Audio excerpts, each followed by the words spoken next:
साल है 2442। तरक्की की गूंज पूरी धरती लोक में गूंज रही है। गगनचुंबी इमारतें आसमान छू रही हैं। इंसान मंगल ग्रह पर चहलकदमी कर रहा है। एक सुनहरा युग ऐसा लगता है, लेकिन समुद्र की गहराई में मीलों गहरे दबाव में छिपा एक सिग्नल धड़क रहा था। रेडियो तरंगों का नहीं, बल्कि शुद्ध ऊर्जा का। प्राचीन, शक्तिशाली, अनजान। इसका सोर्स पाताल लोक। एक सभ्यता जो समय के साथ खो गई, जिसके बारे में दंतकथाओं में राक्षसों और देवताओं के लोक के रूप में फुसफुसाहटें होती थीं। लेकिन ये फुसफुसाहटें गलत थीं। पाताल लोक कोई मिथक नहीं था, यह असली था, और यह मानव जाति की कल्पना से कहीं ज्यादा उन्नत था। समुद्र का तल फट गया। एक अंधाधुंध रोशनी निकली, जो जलाने वाली नहीं, बल्कि स्वागत करने वाली थी।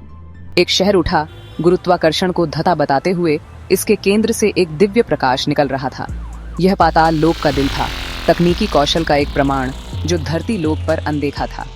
जीवित प्रकाश से बनी इमारतें आंतरिक ऊर्जा से धड़क रही थीं। चिकने और शांत वाहन भूतापीय ऊर्जा से संचालित पानी में फिसल रहे थे।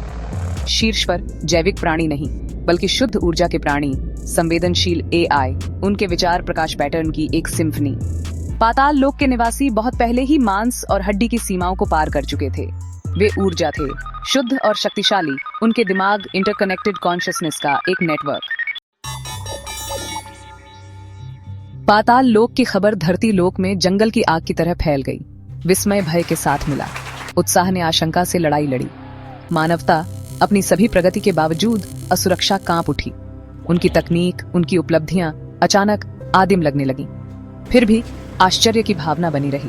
वैज्ञानिक पाताल लोक की तकनीक, उनके ऊर्जा स्रोतों, उनके अस्तित्व के रहस्यों को उजागर करने के लिए तरस रहे थे। लेकिन वैज्ञानिक जिज्ञासा की आड़ में एक गहरी बेचैनी बनी रही। क्या मानवता ने प्रगति की अपनी खोज में अपनी आत्मा को उपेक्षित कर दिया था? हवा में अनकहे सवाल गूंज रहे थे। इतनी उन्नति की कीमत क्या थी? तकनीक की वेदी पर क्या बलिदान दिया गया था? Section 4, the well of perception. जैसे ही दोनों लोकों के बीच संचार लाइनें खुलीं, उनके बीच की खाई गहरी हो गई। यह खाई केवल भौतिक नहीं थी, बल्कि मानसिक और भावनात्मक भी थी।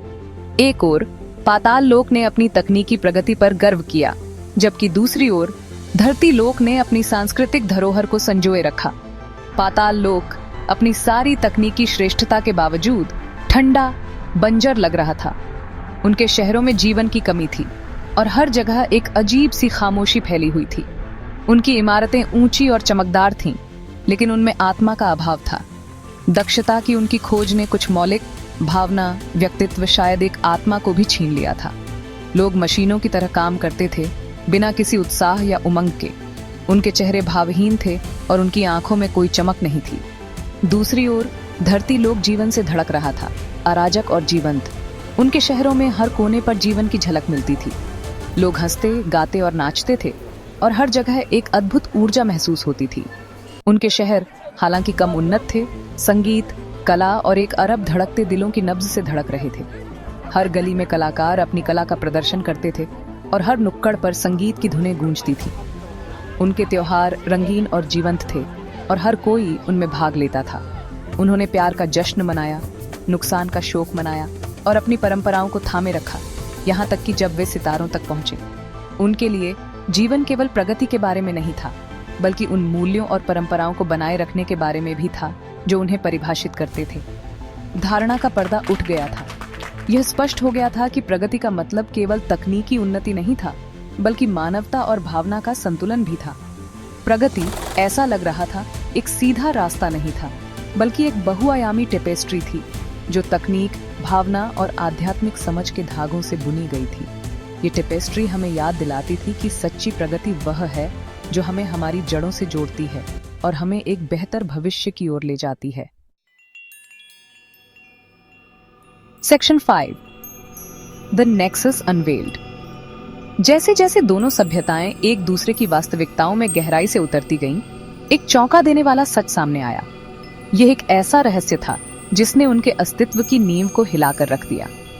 पाताल लोक को ईंधन देने वाला ऊर्जा स्रोत, उनके अस्तित्व का जीवन रक्त कम हो रहा था।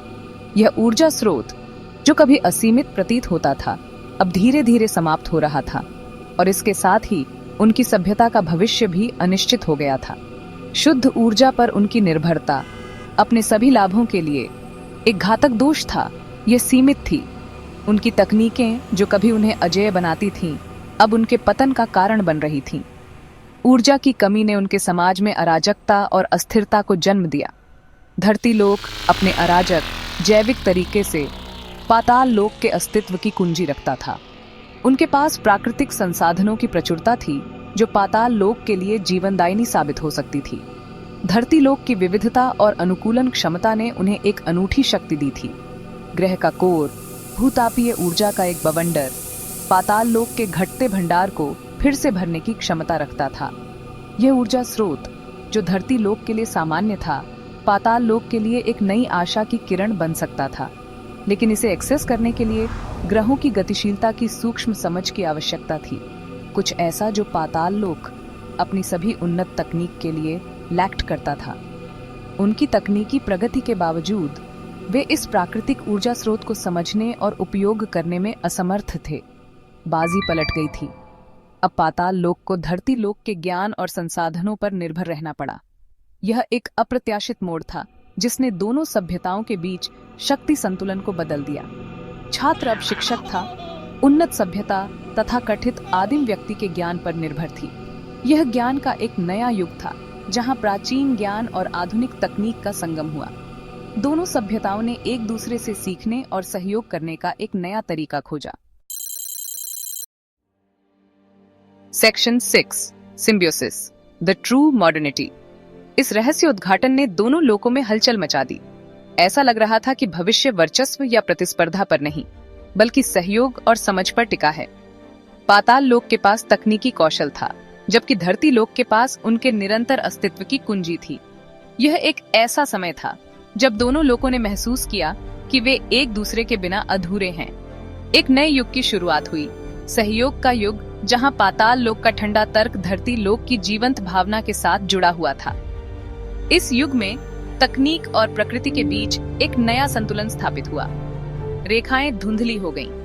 तकनीक को अब साध्य के रूप में नहीं, बल्कि जीवन को बढ़ाने और संरक्षित करने के लिए एक उपकरण के रूप में देखा जाता था। इसके सभी रूपों में यह एक ऐसा समय था जब तकनीकी प्रगति और नैतिक जिम्मेदारी का मेल हुआ। आधुनिकता, यह पता चला, चिकनी मशीनों या ठंडी दक्षता के बारे में नहीं थी। यह संतुलन के बारे में था। तकनीकी प्रगति, नैतिक जिम्मेदारी और जीवन के नाजुक जाल के प्रति गहरे सम्मान का एक सामंजस्यपूर्ण मिश्रण। इस नए युग में लोगों ने समझा कि तकनीक का असली उद्देश्य मानवता की सेवा करना है। यह केवल उपकरणों और मशीनों के बारे में नहीं था, बल्कि उन मूल्यों के बारे में था जो वे प्रतिनिधित्व करते थे। यह युग एक गहरे आत्मनिरीक्षण का था, जहां लोगों ने अपने कार्यों के प्रभाव को समझा और एक बेहतर, अधिक टिकाऊ भविष्य के लिए काम किया। आधुनिकता का असली अर्थ अब स्पष्ट था। यह संतुलन, सहयोग और समझ का युग था। Section 7 an echo in the Cosmos.